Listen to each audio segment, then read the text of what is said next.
La brutalisation du monde, du retrait des États à la décivilisation, a été édité à Montréal en 2012 par les éditions Libère.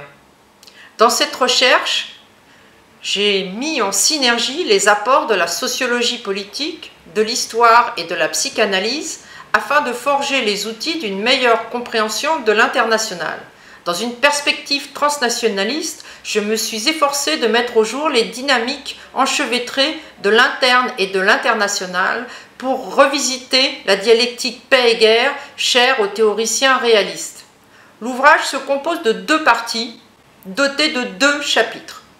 La première partie traite du refoulement de la pulsion de mort, avec un premier chapitre consacré à l'emprise étatique sur l'économie psychique et un second chapitre qui traite du cadrage diplomatique de la violence. Quant à la seconde partie, que j'ai intitulée « Le retour du refoulé », elle se compose également de 2 chapitres. Le premier est dédié à la sacralisation des violences interétatiques et le second porte sur la mondialisation des violences non étatiques. Je suis revenue sur l'œuvre de Norbert Elias dont nous avons par ailleurs rendu compte dans 4 précédentes vidéos.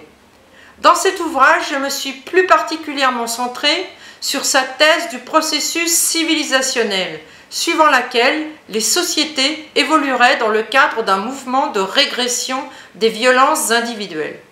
Rappelons en effet que pour Elias, le monopole de la violence physique légitime, si bien mis en exergue par Weber, a déterminé une modification de l'économie psychique des individus.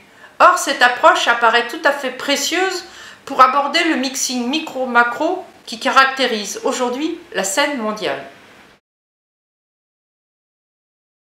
J'ai choisi le concept de brutalisation, forgé par l'historien allemand Georges Mosse, et j'ai repris sa thèse suivant laquelle la Grande Guerre constituerait la matrice de toutes les violences extrêmes à venir et marquerait à ce titre un tournant historique.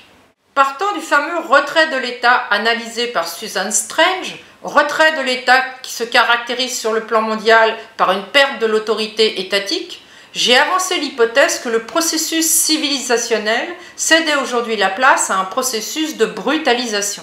Ce passage d'un processus civilisationnel à un processus de brutalisation est donc lié à l'affaiblissement des États. Cet affaiblissement des États est corrélé à l'émergence des acteurs non étatiques, les fameux acteurs hors souveraineté de James Rosenow. Cet affaiblissement des États est également corrélé à l'absence de régulation internationale et à l'absence de gouvernance mondiale. Cet ouvrage montre que l'international est désormais devenu tout à la fois hétérogène et anomique. Par conséquent, la thèse d'Elias du processus de pacification des violences nous apparaît désormais moins opératoire. Comment les États pourraient-ils encore civiliser, alors même que de tous côtés, leurs contre-performances suscitent des mouvements de sécession sociale de plus en plus violents? Comment pourraient-ils encore civiliser, alors même que leur légitimité s'en trouve amoindrie? Comment pourraient-ils encore civiliser, alors même que les chaînes d'interdépendance se brisent une à une en raison de leur retrait? À l'heure de la mondialisation, comment les États pourraient-ils encore civiliser, alors même que brutalisation et misère font jonction? Dès lors, croiser les apports de la science politique et de la science économique paraît indispensable pour appréhender et analyser cette nouvelle donne.